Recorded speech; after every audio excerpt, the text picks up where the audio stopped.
नमस्कार. भगवद्गीता भावार्थ या मालिकेमध्ये आपले स्वागत आहे. आज आपण यामध्ये अध्याय 13 मधील श्लोक 6 ते 12 पाहणार आहोत. श्लोक आणि 7 पाहूयात. महाभूतान्यहंकारो बुद्धिर्व्यक्तमेव च इंद्रियाणि दशैकञ्च पंचेन्द्रियाय गोचरा इच्छा द्वेषाः सुखं दुःखं संघातश्चेतना धृतिः एतत् क्षेत्रं समासेन सविकारमुदाहृतम्. महाभूतानी म्हणजे महाभूते, अहंकार म्हणजे मिथ्या अहंकार, इंद्रिय गोचरा म्हणजे इंद्रिय विषय, धृतीही म्हणजे धैर्य आणि उदाहृतम म्हणजे दृष्टांता दाखल.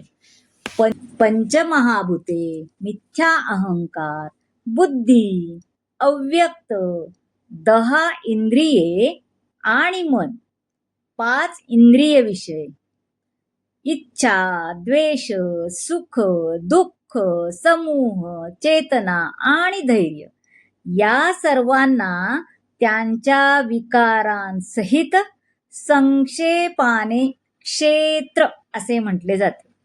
क्षेत्र म्हणजे काय ते सांगितलेले. आता सर्वप्रथम पृथ्वी, आप, तेज, वायू आणि आकाश ही पंचमहाभूते आहेत. मिथ्या अहंकार, बुद्धी आणि अव्यक्त हे त्रिगुण आहेत. तर नेत्र, कान, नासिका, जिव्हा आणि त्वचा ही 5 ज्ञानेंद्रिये आहेत. तर वाणी, पाय, हात, उपस्थ, गुदा ही 5 कर्मेंद्रिय आहेत. इंद्रियांचा स्वामी असणारे मन आणि त्याला अंतरिंद्रिय असे म्हणतात. जे मन आहे त्याला अंतरिंद्रिय असे म्हणतात. म्हणून मनासहित 11 इंद्रिय आहेत. नंतर शब्द, स्पर्श, रूप, रस आणि गंध हे 5 इंद्रिय विषय आहेत. अशा रीतीने या 24 तत्वांच्या समूहाला क्षेत्र असे म्हणतात. आता कळलं तुम्हाला असेल, क्षेत्र, क्षेत्रज्ञ. आपण किती कन्फ्युजन झालं होतं की नाही. आता ह्याला कुठल्या तत्वांच्या समूहाला क्षेत्र म्हणतात ते आता ह्या श्लोकात सांगितलं. त्यानंतर इच्छा, द्वेष, सुख आणि दुःख हे स्थूल शरीरातील पंचमहाभूतांचे प्रतीक असणारे विकार आहेत. चेतना आणि ध्वनींद्वारे प्रतीत होणारी जीवन लक्षणे ही सूक्ष्म देहाची अर्थात मन, बुद्धी आणि अहंकार यांची प्रकट अवस्था आहेत. मिथ्या अहंकार हा तामस बुद्धीचे प्रतीक आहे. तामस बुद्धी ही अव्यक्त त्रिगुणांचे प्रतीक आहे. प्रकृतीच्या अव्यक्त गुणांना प्रधान असे म्हटले जाते. आता आपले शरीर हे या सर्व घटकांचे प्रतीक आहे. या शरीरात 6 स्थित्यंतरे होतात. उत्पत्ती म्हणजे आपला जन्म, विकास, स्थिती, प्रजनन, क्षय आणि विनाश. म्हणून क्षेत्र हे अनित्य प्राकृतिक वस्तू आहे. पण या क्षेत्राचा स्वामी क्षेत्रज्ञ हा भिन्न म्हणजे वेगळा आहे. आता श्लोक 8 ते 12 पाहूयात. हे 5 श्लोक एकत्र असल्यामुळे आपण ते एकत्र म्हणणार आहोत आणि त्याचा अर्थ घेणार आहोत. अमानित्वमदम्भित्वम अहिंसा क्षान्तिरार्जवम् आचार्योपासनं शौचं स्थैर्यमात्मविनिग्रहः इंद्रियार्थेषु वैराग्य मनहंकार एव च जन्म मृत्यू जरा व्याधी दुःख दोषानुदर्शनम् असक्ती नरभीष्वंग पुत्रदार ग्रहादिषु नित्यञ्च समचित्तत्व मिष्टानिष्टोपपत्तिषु मयि चानन्ययोगेन भक्तिरव्यभिचारिणी विविक्तदेशसेवित्वं रतिर्जनसंसदि अध्यात्मज्ञाननित्यत्वं तत्त्वज्ञानार्थदर्शनम् एतज्ज्ञानमिति प्रोक्त मज्ज्ञानं यततोऽन्यथा. अमानित्वम म्हणजे विनम्रता, अदंभित्वम म्हणजे अदांभिकता,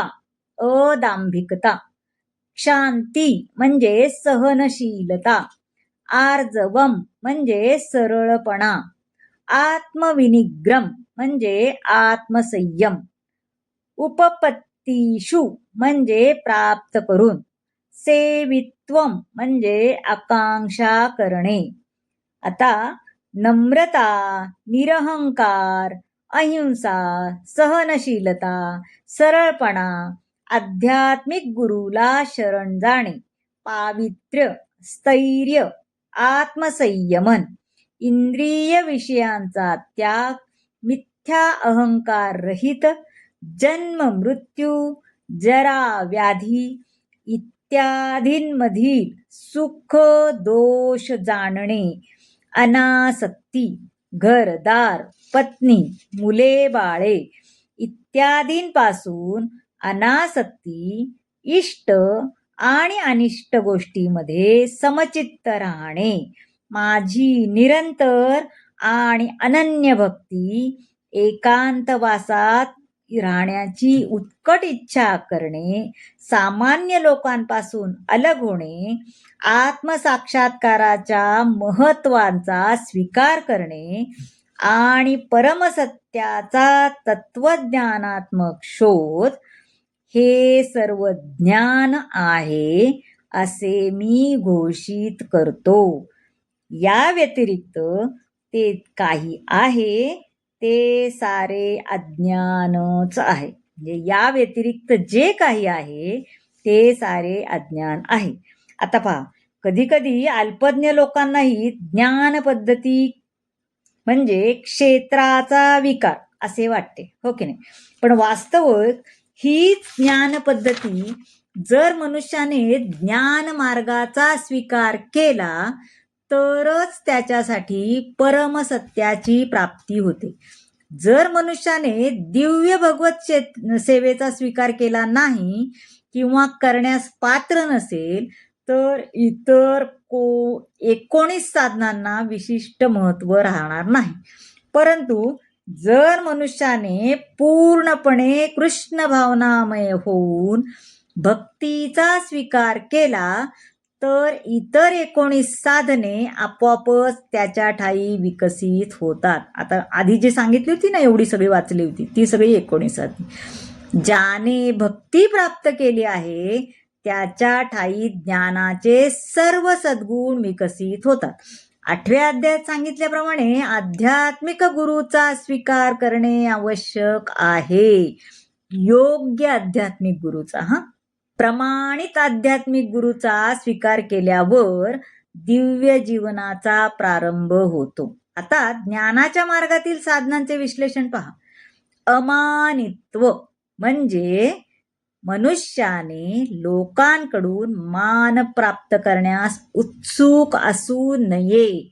आपण म्हणतो ना, मान अपमान हा निरर्थक आहे असं म्हणतात. मनुष्याने या भौतिक फसवणुकीच्या मागे लागू नये. अहिंसा. आता अहिंसा सामान्यपणे या शब्दाचा अर्थ आपण काय घेतो की हत्या न करणे, हो की नाही, असा घेतला जातो. परंतु वास्तविकपणे इतरांना दुःखात न टाकणे म्हणजेच अहिंसा आहे. मनुष्य आध्यात्मिक ज्ञान प्राप्तीच्या स्तरापर्यंत उन्नत होत नाही तोपर्यंत तो हिंसाच करत असतो. म्हणून ज्ञानाचा प्रसार करण्यासाठी प्रयत्नांची पराकाष्ठा करावी. शांती म्हणजे मनुष्याने इतरांकडून होणारा अपमान सहन करण्यास शिकले पाहिजे.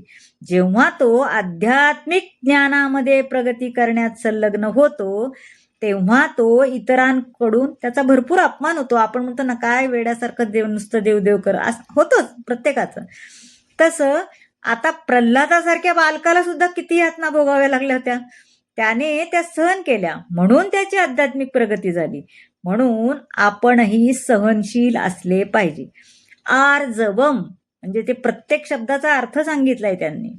आर्जवम म्हणजे मनुष्याने निष्कपट आणि प्रांजळ असले पाहिजे. जसे की एखाद्या शत्रूला सुद्धा तो वास्तविक सत्य सांगू शकेल. आचार्योपासनम अर्थात आध्यात्मिक गुरुचा स्वीकार करण्याबाबत सांगायचे झाले तर प्रमाणित आध्यात्मिक गुरु स्वीकारणे अत्यावश्यक आहे. मनुष्याने पूर्ण विनम्रतेने आध्यात्मिक गुरुला शरण जावे जेणेकरून आपल्या शिष्यावर कृपा वर्षाव करण्यासाठी गुरु प्रसन्न होतील. बघा किती सुंदर आहे. शौचम आध्यात्मिक जीवनामध्ये प्रगती करण्याकरता शुची अत्यंत आवश्यक आहे. आंतरिक शुचीसाठी सदैव कृष्ण चिंतन करावे. आता स्थैर्यम मनुष्याने आध्यात्मिक जीवनामध्ये प्रगती करण्यासाठी अत्यंत दृढनिश्चयी असले पाहिजे. आता आत्मनिग्रह म्हणजे आध्यात्मिक प्रगती करता जे काही हानिकारक आहे त्याचा स्वीकार न करणे हेच खरे वैराग्य आहे. इंद्रिय इतकी प्रबळ आहेत की इंद्रिय उपभोग करण्यासाठी ती जी सदैव उत्सुक असतात. मनुष्याने अशा अनावश्यक मागण्या पुरवू नयेत. शरीर सुस्थितीत ठेवण्या इतकीच इंद्रिय तृप्ती करावी जेणेकरून मनुष्य आध्यात्मिक जीवनामध्ये प्रगती करू शकेल. आणि सर्वात महत्वपूर्ण अनियंत्रित इंद्रिय म्हणजे जिव्हा म्हणजे जीभ. मनुष्य जर जिव्हा नियंत्रित करू शकला तर तो इतर इंद्रियांना संयमित करू शकतो. बघा, डोळ्याद्वारे चांगले पाहावे, कानाद्वारे छान श्रवण करावे, हो की नाही, ऐकावे, हाच भक्ती मार्ग आहे. आता मिथ्या अहंकार की आपण स्वतःच देह आहोत असे मानणे, अर्थात आपण हा देह नसून आत्मा आहोत हे जाणणेच म्हणजे वास्तविक अहंकार होय. काही जण म्हणतात अहंकाराचा त्याग कसा करावा, परंतु आपण अहंकार त्यागू शकत नाही. अर्थात आपण देहबुद्धीचा त्याग केला, देहात्मबुद्धीचा त्याग केला पाहिजे. आता जरा आणि व्याधी बद्दल यात सांगायचं झालं तर प्रत्येकाला याचा प्रत्यक्ष अनुभवच येतो. कोणालाच व्याधीग्रस्त व्हावे असं वाटत नाही ना, वृद्ध व्हावे असं पण वाटत नाही, पण त्यांना ते टाळणे अशक्यच आहे की नाही. व्याधी पण आपण टाळू शकत नाही, वृद्धत्व पण टाळू शकत नाही. जन्म मृत्यू जरा आणि व्याधीच्या चक्रामुळे होणाऱ्या दुःखाचा विचार केल्यावरही मनुष्य भौतिक जीवनाविषयी निराश होत नाही तोपर्यंत आध्यात्मिक जीवनात प्रगती करण्यासाठी प्रेरणा मिळत नाही.